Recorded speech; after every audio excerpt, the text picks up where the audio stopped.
સસાણામાં international exhibition અને convention સેન્ટરમાં તારીખ 2 થી 5 એપ્રિલના રોજ સુરત પ્લાસ્ટ શો 2026નું આયોજન થવા જઈ રહ્યું છે.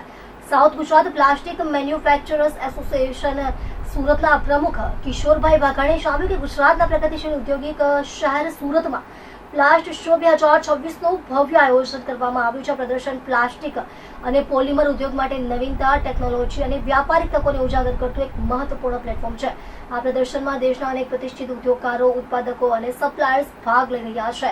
અહીં આધુનિક મશીનરી, અદ્યતન ટેકનોલોજી, પેકેજિંગ સોલ્યુશન્સ અને રિસાયકલિંગ ક્ષેત્રની નવી શોધોનું પ્રદર્શન કરવામાં આવી રહ્યું છે. વિશેષ રૂપે પ્લાસ્ટિક વેસ્ટ મેનેજમેન્ટ અને રિસાયકલિંગ સોલ્યુશન્સ પર ભાર મૂકવામાં આવ્યો છે, જેથી ઉદ્યોગ વધુ સસ્ટેનેબલ રિસાયકલિંગ દ્વારા સંસાધનોનો યોગ્ય ઉપયોગ અને પર્યાવરણ સંરક્ષણ માટેના પ્રયાસોને પ્રોત્સાહન આપવામાં આવી રહ્યું છે. કાર્યક્રમ ઉદ્યોગકારો માટે નેટવર્કિંગ, નોલેજ શેરિંગ અને નવા બિઝનેસ અવસરો શોધવાનો ઉત્તમ અવસર પૂરું પાડે છે. પ્રદર્શન દરમિયાન વિવિધ સેમિનાર, વર્કશોપ અને ટેકનિકલ પ્રેઝન્ટેશનનું પણ આયોજન કરવામાં આવ્યું છે. સુરત પ્લાસ્ટ શો ગુજરાતના ઉદ્યોગ વિકાસને વધુ વેગ આપશે અને પ્લાસ્ટિક ઉદ્યોગને વૈશ્વિક સ્તરે નવી ઓળખ અપાવશે. મારું નામ કિશોર વાઘાણી છે. હું સાઉથ ગુજરાત પ્લાસ્ટિક મેન્યુફેક્ચર એસોસિએશનના પ્રમુખ છું. અત્યારે અહીંયા આપણે જે પ્લાસ્ટિકનું એક એક્ઝિબિશન થવા જઈ રહ્યું છે, જેનું નામ છે પ્લાસ્ટ શો સુરત. એ સરસાણા ઇન્ટરનેશનલ એક્ઝિબિશન આપણે છે, એમાં એજીસીસીઆઈનું એમાં થવા જઈ રહ્યું છે.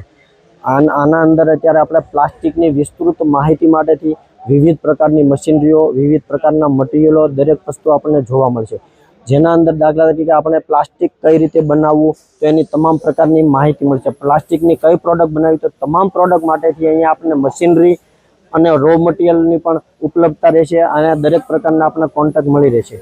અત્યારે આના ખાસ આપણે એક એવું હોય છે કે ભાઈ પ્લાસ્ટિક એક આપણને એવું મનમાં છે કે હકીકતે એક કચરું કરે છે કે આવું, હકીકતે એવું હોતું નથી. અહીંયા આપણે જોશું તો એમાં આપણને એક ખ્યાલ આવશે કે પ્લાસ્ટિક રિસાયકલિંગના મશીનરી જે અમે મૂકવાના છે, પ્લાસ્ટિક 100% રિસાયકલેબલ છે, તો એમની પણ અહીંયા એક મશીનરીઓ મૂકવામાં આવશે કે જે પ્લાસ્ટિક રિસાયકલિંગ કઈ થાય છે, કઈ રીતે થાય છે અને એ રિસાયકલિંગ થઈને પણ એની કઈ રીતની પ્રોડક્ટો બને છે એની પણ આપણને અહીંયા વિસ્તૃત પ્રકારની માહિતી જોવા મળશે. તો હું દરેક લોકોને, દરેક ઇન્ડસ્ટ્રીયલિસ્ટને અને આમ જનતાને બી હું એક કહેવા માગું છું કે તમે આવો, એક વિઝિટ કરો અને જુઓ કે હકીકતે પ્લાસ્ટિકની વસ્તુ કંઈ પણ બનાવી તો તમને અહીંયા પૂરેપૂરી માહિતી મળશે.